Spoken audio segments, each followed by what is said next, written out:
प्रभु जीशुख्रीष्ट पवित्र और बहुमूल्य नाम रे आपण समस्त को पुनर्बार निर्मल खरा यूट्यूब चैनल रे मु स्वागत करे।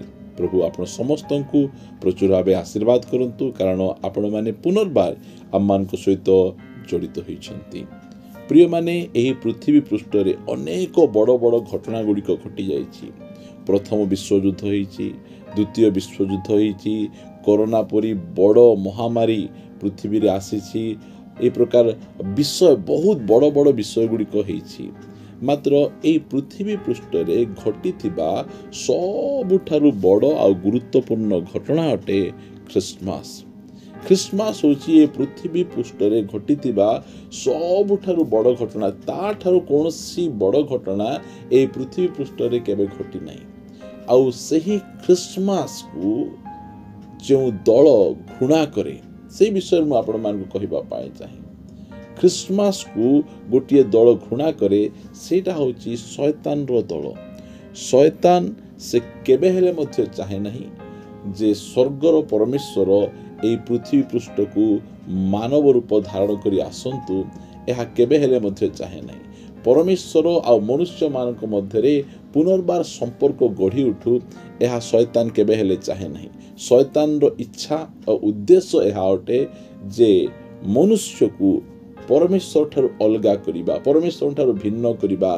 जेतेबेले से परमेश्वर ठारे मिसी जिवो, संयुक्त होई जिवो, शक्तिशाली होई जिवो, बलवान होई जिवो, सुरक्षित होई जिवो, सेति पई से सब बेले तार प्लान जे परमेश्वर आ मनुष्य मध्यरे विच्छेद कि प्रकार आनिबो। क्रिसमस एई प्रकार गोटे घटना, जो क्रिसमस घटना रे परमेश्वर आ मनुष्य पुनर्बार से मिसु अछंती। कारण स्वर्गर परमेश्वर मानव रूप धारण करी ए धरा पृष्ठ को आसुछंती। आ एहा को माथ्यू लिखित सुसमाचार 1 अध्याय 23 पद लिखा जाए जे इमानुएल एक कन्या गर्भवती है पुत्र प्रसव करिवे, आ लोके ताहांकु इमानुएल बोली कहिबे। इमानुएल नामर अर्थ कौन? आंभ मानक सहित ईश्वर। प्रिय माने मनुष्य जेते चेष्टा करी मध्य से परमेश्वर सहित मिसी पारिबो नहीं। सेथिपाई परमेश्वर निजे मनुष्य सहित मिसिबा पाई ए धरा पृष्ठ को मानव रूप धारण करी आसिले। यह को कहा जाए क्रिसमस। कारण प्रथम प्रतिज्ञा परमेश्वर मनुष्य को देले। आदि पुस्तक 3 अध्याय यार 15 पद लिखा गला, आउ आंभे तुम्भर और नारीर मध्यरे पुणी तुम्भ वंश और तांको वंश मध्यरे वैरभाव जन्मेबा। से तुम्भर मस्तक को आघात करिबो और तुम्भे ताहांको गोइठिकी आघात करिबो। एई स्थान रे स्पष्ट परमेश्वर कहले, देख तुमर आउ आम मध्यरे पाप आसिला, आउ आमे मिसी रही पारुनु, आमे विच्छेद हो गलु, आम मध्यरे आउ कोनसी संपर्क रहिला नहीं। मात्र व्यस्त हेबा दरकार नहीं। क्रिसमस आसुची मु निजे मानव रूप धारण करी एई धरा पृष्ठ को अल्है आसीबी। तुमे मो पाखु आसी पारिबो नहीं, मात्र मु तुम पाखु आसीबी। आउ तुमको आउ मते मिसिबा पाई जोटा बाधा दउची, जो शैतान तार मस्तक को मु चूर्ण करिबा पाई आसुची। प्रिय माने एही क्रिसमस परमेश्वर आम सहित मिसिबा पाई आसिले, आम सहित पुनर्बार रहिबा पाई आसिले। एहा शैतान इच्छा नहीं। शैतान रो दलर एहा इच्छा नहीं। प्रिय माने क्रिसमस ट्री नहीं। एटा मन रखंतु। क्रिसमस ट्री डेकोरेशन करिबा, लिचु माळ लगेबा, सांता क्लॉज करिबा, केक खाइबा, नुआ पोशाक पिंधिबा, विभिन्न प्रकार चून मारिबा, एटा क्रिसमस नहीं। कारण क्रिसमस को लोक माने जागतिक भाव में करुछथि। क्रिसमस परी घटना जदि एही धरा पृष्ठ रे घटी न थांता, ताहाले सर्व मनुष्य सर्व जगत नरक को चली जाई थांता। मात्र क्रिसमस निमंते प्रभु को धन्यवाद दिए। एही क्रिसमस आमको पुनर्बार परमेश्वर को निकट को नहीं आउसी। जागतिक क्रिसमस नहीं, आत्मिक क्रिसमस। जो क्रिसमस की आज को 2024 वर्ष पूर्वे से ही बेथलेम रे घटी थिला। आउ सही क्रिसमस मनुष्य जाति को परमेश्वर को निकट को आनिबा पाई बा स्वर्गर परमेश्वर मनुष्य मान को निकट को अल्है आसिले। एहा शैतान केबे हेले चाहे नहीं। कारण क्रिसमस को घृणा करुथिबा दल किए सेटा होची शैतान रो दल।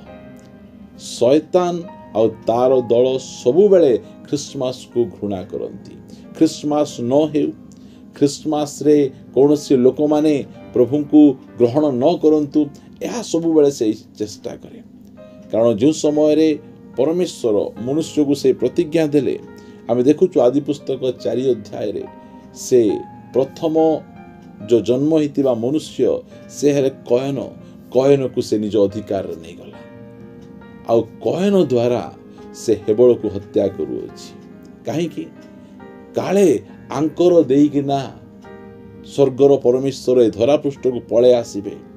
ପ୍ରିୟମାନେ, ଖ୍ରୀଷ୍ଟମାସକୁ ଘୃଣା କରୁଛି ଶୈତାନ ଆଉ ତା ଦଳ ଖ୍ରୀଷ୍ଟମାସକୁ ଘୃଣା କରେ। ଏହି ପ୍ରକାର ଆମେ ଦେଖିବା ସମ୍ପୂର୍ଣ୍ଣ ବାଇବଲରେ ସେ କି ପ୍ରକାର ଭାବରେ ଯୀଶୁଖ୍ରୀଷ୍ଟ ଯେ ଏହି ଜଗତକୁ ନ ଆସନ୍ତୁ, ସ୍ୱର୍ଗର ପରମେଶ୍ୱର ମନୁଷ୍ୟମାନଙ୍କ ନିକଟକୁ ନ ଆସନ୍ତୁ, ସେଥିପାଇଁ ସେ ସବୁବେଳେ ଯୋଜନା କଲା। ଫାରୋ ରାଜାର ହୃଦୟରେ ସେ ଏହି ପ୍ରକାର ମନ୍ତ୍ରଣା ଦେଲା ଯେ ଫାରୋ ଇସ୍ରାଏଲର ପ୍ରତ୍ୟେକ ପୁରୁଷ ସନ୍ତାନମାନଙ୍କୁ ନୀଳ ନଦୀରେ ଫିଙ୍ଗି ଦେବା ପାଇଁ, ହତ୍ୟା କରିବା ପାଇଁ ସେ ବିଭିନ୍ନ ପ୍ରକାର ନିୟମ କାନୁନ ଗୁଡ଼ିକ ସେ ତିଆରି କଲା। ଏହା ହେଉଛି ଶୈତାନର ଷଡ଼ଯନ୍ତ୍ର। ଯେ ପ୍ରକାର କି ଖ୍ରୀଷ୍ଟମାସ ନ ହେଉ, ମନୁଷ୍ୟ ପରମେଶ୍ୱରଙ୍କ ସହିତ ନ ମିଶନ୍ତୁ, ଏହା ସବୁବେଳେ ତାହାର ଯୋଜନା ରହିଛି। ହାମନକୁ ଆମେ ଜାଣୁ, ଏଷ୍ଟର ପୁସ୍ତକରେ ହାମନ ବିଷୟରେ ଲେଖାଯାଏ। ହାମନର ମଧ୍ୟରେ ଶୈତାନ କାମ କଲା। ଆଉ ସେ ଯେ ପ୍ରକାର କି ସମଗ୍ର ଜିହୁଦୀ ଲୋକମାନଙ୍କୁ ବିନାଶ କରିବ, ଏଥିପାଇଁ ସେ ବିଭିନ୍ନ ପ୍ରକାର ନିୟମ କାନୁନ ଗୁଡ଼ିକ ସେ ଧରିକିନା ଆସିଲା। ମାତ୍ର ତାର ନିୟମ କାନୁନ କାମ ଦେଲା ନାହିଁ। ଯେଉଁ ଫାଶୀ ଖୁଣ୍ଟ ସେ ମର୍ଦ୍ଦକ୍ୟଙ୍କ ନିମନ୍ତେ ପ୍ରସ୍ତୁତ କରିଥିଲା, ସେଇ ଫାଶୀ ଖୁଣ୍ଟରେ ସେ ନିଜେ ଟାଙ୍ଗି ଝୁଲି ସେ ମରିଯାଉଛି। ପ୍ରିୟ ପ୍ରଭୁଙ୍କ ଲୋକମାନେ, ଶୈତାନ ଆଉ ତାର ଦଳ ଖ୍ରୀଷ୍ଟମାସକୁ ଘୃଣା କରନ୍ତି। ଖ୍ରୀଷ୍ଟମାସ ନ ହେଉ, ଯେତେବେଳେ ଖ୍ରୀଷ୍ଟମାସ ହେଇଗଲା, ଯୀଶୁଖ୍ରୀଷ୍ଟ ଏ ଧରାପୃଷ୍ଠକୁ ଚାଲି ଆସିଲେ, ସେଇ ସମୟରେ ସେ ହେରୋଦ ରାଜାର ହୃଦୟରେ ପ୍ରବେଶ କଲା। ଆଉ ହେରୋଦ ଶିଶୁ ଯୀଶୁଙ୍କୁ ହତ୍ୟା କରିବା ପାଇଁ ସେ ଖୋଜି ବୁଲୁଛି। କ୍ରୋଧାନ୍ଧ ହେଇକିନା ସେ ଏହି ପ୍ରକାର ଅନେକ ଶିଶୁମାନଙ୍କୁ ସେ ହତ୍ୟା କଲା। ପ୍ରିୟମାନେ, ଖ୍ରୀଷ୍ଟମାସ କେହି ମଧ୍ୟ ଏହି ଖ୍ରୀଷ୍ଟମାସକୁ ନ ଜାଣନ୍ତୁ, ଖ୍ରୀଷ୍ଟମାସ ନ ହେଉ, ଏହା ସବୁ ସମୟରେ ଶୈତାନ ଆଉ ତା ଦଳମାନେ ଚେଷ୍ଟା କରନ୍ତି। ମୁଁ କହିବା ପାଇଁ ଚାହେଁ, ଆଜିକାଲି ଯେଉଁ ପ୍ରକାର ଖ୍ରୀଷ୍ଟମାସ ଗୁଡ଼ିକ ଲୋକମାନେ ପାଳନ କରୁଛନ୍ତି, ସେଇ ଖ୍ରୀଷ୍ଟମାସ କଥା ମୁଁ କୁହାଯାଉନି। 25 ଡିସେମ୍ବର ଖ୍ରୀଷ୍ଟମାସ କଥା ମୁଁ କହୁନାହିଁ। ଖ୍ରୀଷ୍ଟମାସ ମାନେ ଯୀଶୁଖ୍ରୀଷ୍ଟ ଏହି ଧରାପୃଷ୍ଠକୁ ମାନବ ଦେହ ଧାରଣ କରିକିନା ସେ ଆସିଲେ। ଆଉ ଆମମାନଙ୍କୁ ଉଦ୍ଧାର କରିବା ପାଇଁ ଆସିଲେ, ଆମମାନଙ୍କ ସହିତ ରହିବା ପାଇଁ ଆସିଲେ। ସେଇ ଖ୍ରୀଷ୍ଟମାସ କଥା ମୁଁ କହୁଅଛି। ଅନେକ ଜଣ ସେମାନେ ଜାଣନ୍ତି ନାହିଁ। ଆମେମାନେ ପାରମ୍ପରିକ ଖ୍ରୀଷ୍ଟମାସ ପାଳନ କରୁଛୁ ବୋଲି ଆମକୁ ବିଭିନ୍ନ ପ୍ରକାର ଭାବେ କମେଣ୍ଟସ୍ ଗୁଡ଼ିକ କରନ୍ତି। ପ୍ରିୟମାନେ, ଆମେ କୌଣସି ପ୍ରକାର ପାରମ୍ପରିକ ଖ୍ରୀଷ୍ଟମାସ ଆମେ ପାଳନ କରୁନାହୁଁ। ଆମେ ଜାଣିଛୁ ସ୍ୱର୍ଗର ପରମେଶ୍ୱର ମାନବ ଦେହ ଧାରଣ କରି ଏହି ଧରାପୃଷ୍ଠକୁ ଆସିଲେ। ଆଉ ସେହି ବାର୍ତ୍ତା ପ୍ରତ୍ୟେକ ମନୁଷ୍ୟଙ୍କ ନିକଟରେ ପହଞ୍ଚାଇବାର ଅଛି। ଆଉ ଏହି ବାର୍ତ୍ତା ପହଞ୍ଚାଇବା ପାଇଁ ମଧ୍ୟ ଶୈତାନ ଆଉ ତା ଦଳର ଲୋକମାନେ ସବୁ ସମୟରେ ବାଧା ଦେଇକିନା ଆସିଛନ୍ତି। ମାତ୍ର କୌଣସି ପ୍ରକାର ଭାବରେ ସେ ବାଧା ହେଇ ରହିଲା ନାହିଁ। ପରମେଶ୍ୱର ସବୁ ବାଧାକୁ ଅତିକ୍ରମ କରି ଏହି ସୁସମାଚାର ସମଗ୍ର ମାନବ ଜାତି ନିକଟରେ ପହଞ୍ଚାଇବା ପାଇଁ ସେ ଅନୁଗ୍ରହ କଲେ। ପ୍ରିୟମାନେ, ଯଦି ଖ୍ରୀଷ୍ଟମାସ ହେଇନଥାନ୍ତା, ତାହେଲେ ଆମେ କୌଣସି ପ୍ରକାର ଭାବରେ ପାପରୁ ଉଦ୍ଧାର ପାଇନଥାନ୍ତୁ।